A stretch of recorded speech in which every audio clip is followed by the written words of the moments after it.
We have been brought to such a situation where the values of our society, democracy, and humanity have become a big question. On the 9th of August, a woman was brutally raped and murdered in her workplace.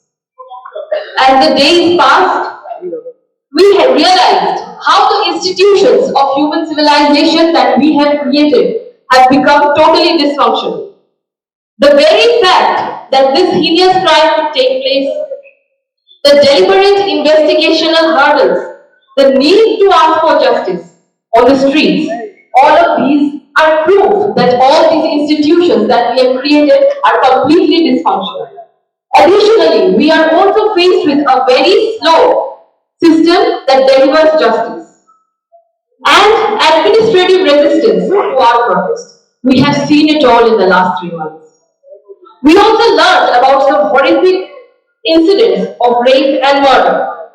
Murshidabad, Joynagar, Joyda has proved to us how the age of the victim is immaterial.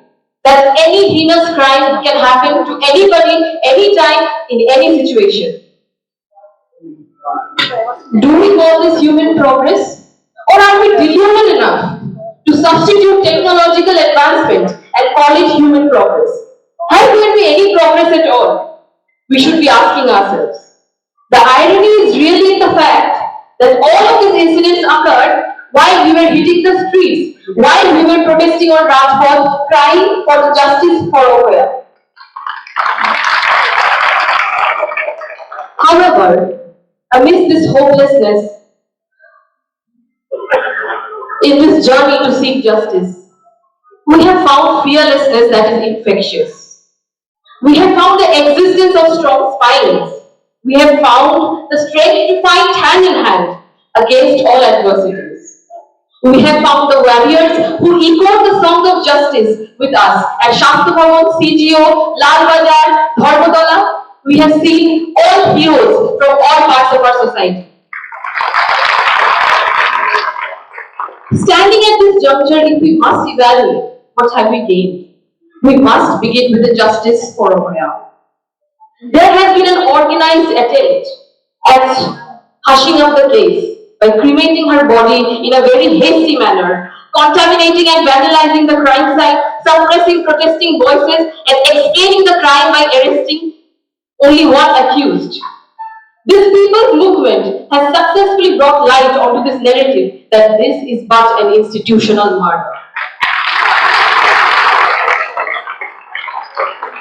More specifically, we believe that the arrest of ex-principal Arjikor, suspension of a few heads of threat culture, and the severe investigation details that the Supreme Court has observed to be deeply disturbing are all the ripples of our movement and resistance. The removal of CP Kolkata, the arrest of OC Tala Thana, removal of DME and DHS, and the historic lifting of barricades at Lal Bazar are strong reminders of the fierce power of the people of West Bengal. Though we must admit that this is only the tip of the iceberg and a long battle awaits us. The last CBI report seemed to be a farce, and we are waiting for the truth to come out in the next hearing. We want to make this loud and clear that we shall fight until the last stone is kept unturned. We shall fight until then. We also want to make our stand firm that we, the people, are determined to create an environment where no abhaya can happen. Together, we advocated through our subsequent 9 demands how a sense of external as well as internal security is instrumental for the smooth functioning of the healthcare delivery system that intertwines doctors and patients. We had advocated for initiating recruitment, centralized reference system, and bed vacancy monitoring, all of which are directly essential for patient care. It is very important to reiterate that absence of these facilities causes harassment to the patients and relatives, and in turn distressed patient party subjects the healthcare professionals to violence for something that is actually a systemic failure. We advocated for a democratic environment within the college campuses and initiation of inquiry against those alleged in propagating threat culture, as we believe that the incidence of Abhaya is but a culmination of all of this.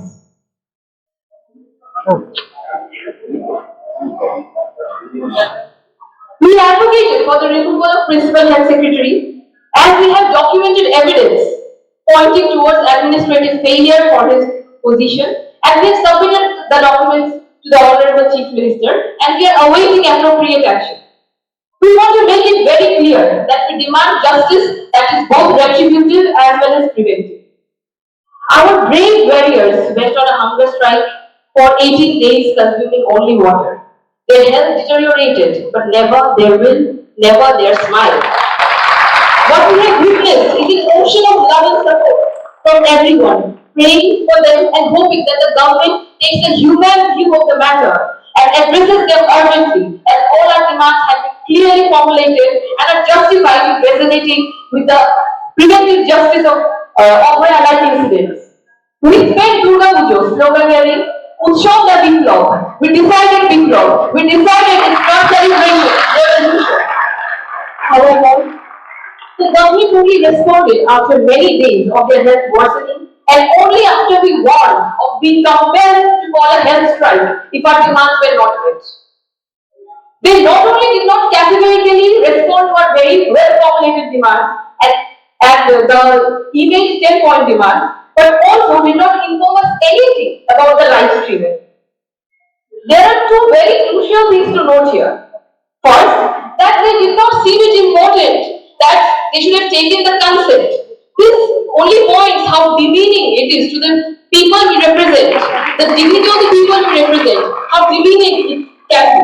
And second, on this very ground, several previous other meetings have been cancelled, have been rejected. Each of these, it is important to note here that each of these meeting opportunities have been created by spending a lot of blood and sweat of the people who have been protesting on the streets. So what was the point in rejecting those meetings on the very same ground? We must think and sit on this.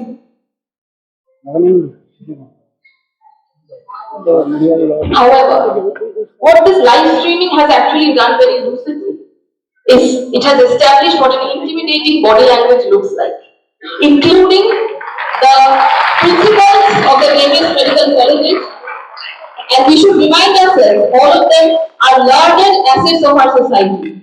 Everybody in that meeting was subjected to an intimidating body language. What should we call this? How should we address this? Let the people decide.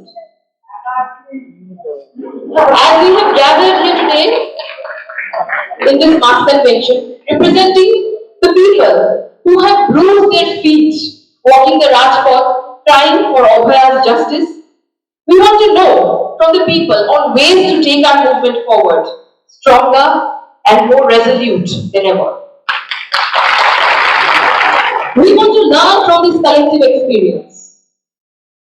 Together, we believe we can create a new tomorrow, where justice won't be a farce and power would come with some sense of responsibility, not a tool to be abused. Till then, we fight. We fight because we must. We fight because we are answerable to generations that are following. We fight because we cannot leave them a world that is patriarchal and abusive. We fight until then. They are going to try to crush our voices, divide us, allure us, threaten us, but we look them in the eye and tell them, you can cut all the flowers, but you cannot keep spring from coming. Can you?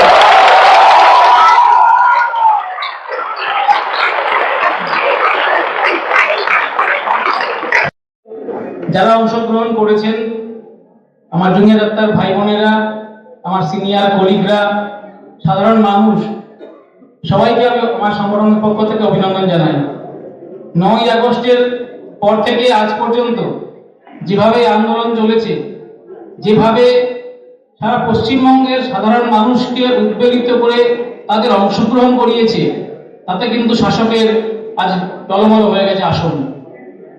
এই আন্দোলন এত বড় গণ অংশগ্রহণ এর আগে কোনদিন কেউ দেখেছে বলে আমি শুনিনি। আমি আমার অনেক সিনিয়রদের সঙ্গে কথা বলেছি, তারাও এত বড় গণ অংশগ্রহণ খুব দেখেননি। এই আন্দোলনের আমরা মধ্য পর্যায়ে এখন আছি। অনেকগুলো দাবি তোমরা আদায় করেছো, বাকি কিছু দাবি রয়ে গেছে। সবচেয়ে বড় জিনিস যেটা যেটা আমরা দেখেছি, যে আন্দোলনের মূল জায়গা ছিল অভয়ার ন্যায় বিচার আর থ্রেড কালচার, যার জন্য থ্রেড কালচার থেকেই তো এই ঘটনা। সে জায়গায় দাঁড়িয়ে সেই থ্রেড কালচারের যারা প্রতিমূর্তি, তারা কিন্তু আবার পুনর্বহাল হওয়ার চেষ্টা করছে। এবং আমাদের রাজ্যের চিফ মুখ্যমন্ত্রী তিনি নবান্নের সভাঘরে বসে তোমাদের সঙ্গে যে বৈঠক হলো, সেই জুনিয়র ডাক্তারদের সঙ্গে বৈঠকে আমরা দেখলাম তিনি কলেজের প্রিন্সিপালদের হাত পেতে দিলেন। তাদের যে সাংবিধানিক ক্ষমতা, ন্যাশনাল মেডিকেল কমিশন প্রতিটা কলেজ কাউন্সিলকে যে রাইট দিয়েছে, যে ডিসিপ্লিনারি অ্যাকশন নেওয়ার ক্ষমতা দিয়েছে, সেই ন্যাশনাল মেডিকেল কমিশনের দেওয়া ক্ষমতা তিনি থামিয়ে দিতে চাইলেন। আমি মনে করি এটা শুধুমাত্র অন্যায় নয়, এটা বেআইনিও বটে, এবং এর বিরুদ্ধে লড়াই কিন্তু দুভাবেই করার দরকার। আইনি পথেও করার দরকার, আন্দোলনের পথেও করার দরকার। দ্বিতীয়ত আমি বলতে চাই যে এই যে জিনিসটা তিনি করলেন, তারপরের দিনে আমরা দেখলাম যে 59 জন যারা কলেজ থেকে বেরিয়ে গিয়েছিল, এবং মনে রাখবেন শুধু আরজি করে নয়, সাগর দত্ত মেডিকেল কলেজে, নর্থ বেঙ্গল মেডিকেল কলেজে, মেদিনীপুর মেডিকেল কলেজে, এই সমস্ত কলেজগুলোতেও কিন্তু তোমাদেরই বন্ধু বান্ধবদের আন্দোলনের চাপে পড়ে কলেজ কর্তৃপক্ষ কয়েকজনকে শাস্তি দিতে বাধ্য হয়েছিল। তারাও কিন্তু এদেরই পদবে একইভাবে ফিরে আসার চেষ্টা করবে। আজকে আমি জানি এই হাউসে আমাদের একদম ছোট ভাই বোনেরা রয়েছে যারা এবছরই এমবিবিএস পড়তে এসেছে। আমি জানি তারা প্রত্যেকে যখন কলেজে ভর্তি হয়েছে, বিশেষত আরজি করে ভর্তি হয়েছে, অনেকেই অনেক দুশ্চিন্তা নিয়ে ভর্তি হয়েছে। তাদের বাড়ির বাবা মায়েরা রাতের ঘুম হয় না যে কলেজে আরজি করে রেখে এসেছে কি হবে। তাহলে এই দায়িত্ব আমাদের। তোমরা যারা আন্দোলন করছো, তোমাদের সঙ্গে দাঁড়িয়ে আমরা যারা সিনিয়র ডাক্তাররা আছি, যে সাধারণ মানুষ, পশ্চিমবঙ্গের যে গণসমাজ যারা নেমেছেন পাশে, এই দায়িত্ব আমাদের সকলের, যে আগামী দিনে মেডিকেল ছাত্ররা যারা পড়তে আসছে তারা যেন সুরক্ষিত থাকে। যে আন্দোলন তোমরা শুরু করেছো, সে আন্দোলন যেন থেমে না যায়, তার পাশে আমরা থাকবো। এবং এই থ্রেড কালচারের শেষ আমাদের দেখতে হবে। এই আরেকটা কথা আমি বলতে চাই যে থ্রেড কালচার, রেপ কালচার দুটোই কিন্তু একে অন্যের হাত ধরে আসে। আমরা দেখছি অভয়ের ঘটনা ঘটার পর থেকে আজ পর্যন্ত কতগুলো ঘটনা ঘটে গেল। তাহলে এতে শুধু কি একজনের শাস্তি হলেই থেমে যাবে আপনারা মনে করেন? যে একটা ফাঁসি, একটা জেল, তাই দিয়ে কি থামবে? তাহলে এটা একটা প্রসেস। আমাদের সমাজ, আমাদের সিস্টেম একটা এমন প্রসেস চালু করেছে যে যারা রেপিস্টকে জন্ম দেয়। তাহলে আমরা যখন আন্দোলন করছি, আমরা স্বতঃস্ফূর্তভাবে মানুষের অংশগ্রহণ দেখছি, কিন্তু এই আন্দোলনের মধ্যে যদি আমরা কেন রেপিস্ট তৈরি হয় এটা না অনুসন্ধান করি এবং তার পাল্টা মানুষ তৈরি করার প্রক্রিয়াকে জোরদার না করি, তাহলে কিন্তু দিনের শেষে আমরা মিটিং মিছিল করিলেও, শাস্তি দু একটা হলেও, কিন্তু আমরা রেপিস্টদের তৈরি হওয়া আটকাতে পারবো না। তাই এই জায়গায় দাঁড়িয়ে আমি সবাইকে স্বনির্বন্ধ অনুরোধ করবো যে কিভাবে মানুষ তৈরি করা যায় সে চিন্তা আমরা শুরু করি। অনেক বছর আগে বিদ্যাসাগর বলেছিলেন যে এদেশের বলেছিলেন যে পুরাতন প্রবৃত্তি বিশিষ্ট মানুষের চাষ বন্ধ করে নতুন মানুষের চাষ করতে হবে। সেই কথাই আমাদের স্মরণ করা দরকার আজকে। তারা আজকে যারা মেডিকেল পড়তে আসছে, যারা সাধারণ ছাত্রছাত্রী, যারা স্কুলে পড়ে, কলেজে পড়ে, তাদের কিছু তো আমাদের দেওয়া দরকার। যখন একটা ছেলে পাড়ার মোড়ে দাঁড়িয়ে অসভ্যতা করে, তখন আমরা যদি চুপ করে থাকি, তাহলে কি সে বার পেয়ে যায় না? তার কি সাহস পারে না যে আমি আরেকটা অন্যায় করি? তাহলে এই জায়গায় দাঁড়িয়ে যে জনসাধারণ, যে নাগরিক সমাজ ডাক্তারদের তৈরি করা আন্দোলনের পাশে দাঁড়ালেন, স্বতঃস্ফূর্তভাবে দাঁড়ালেন, হাজারে হাজারে লাখে লাখে দাঁড়ালেন, তাদেরকে আমরা এটাই বলতে চাই যে আপনারা সংঘবদ্ধ হন। স্বতঃস্ফূর্ততা দিয়ে কিন্তু সংঘবদ্ধ শাসককে আমরা আটকাতে পারবো না। শাসক কিন্তু সংঘবদ্ধ, যারা অপরাধী তারা সংঘবদ্ধ। আপনারা দেখতে পেলেন এখানে এই 59 জনের পাশে কে দাঁড়ালো? রাজ্যের সর্বোচ্চ প্রশাসক দাঁড়ালো। তার মানে তারা সংঘবদ্ধ, কিন্তু আমরা সংঘবদ্ধ নই। তাহলে সাধারণ মানুষকে, নাগরিক সমাজকে যদি এটা আটকাতে হয়, তাহলে কিন্তু সংঘবদ্ধ হতে হবে। পাড়ায় পাড়ায়, মহল্লায় মহল্লায়, স্কুলে কলেজে অফিসে সর্বত্র নাগরিক প্রতিরোধ কমিটি গড়ে তুলতে হবে। যে কমিটি এ ধরনের ঘটনা সামান্য সূত্রপাত হলেই ঝাঁপিয়ে পড়বে, আটকাবে তাকে, তার বিরুদ্ধে লড়াই করবে, দরকার পড়লে যা হওয়ার হবে, কিন্তু করতে দেবে না এরকম কাজ। যদি এটা আমরা করতে পারি, তাহলে সেটাই কিন্তু এই যে ডাক্তাররা যে আন্দোলন শুরু করলো, আমাদের ছোট ছোট ভাই বোনেরা কি পরিশ্রম করে দিবারাত্রি এক করে তারা যে লড়াইটা করলো, তাহলে সেই লড়াইয়ের ধারাবাহিকতা থাকবে।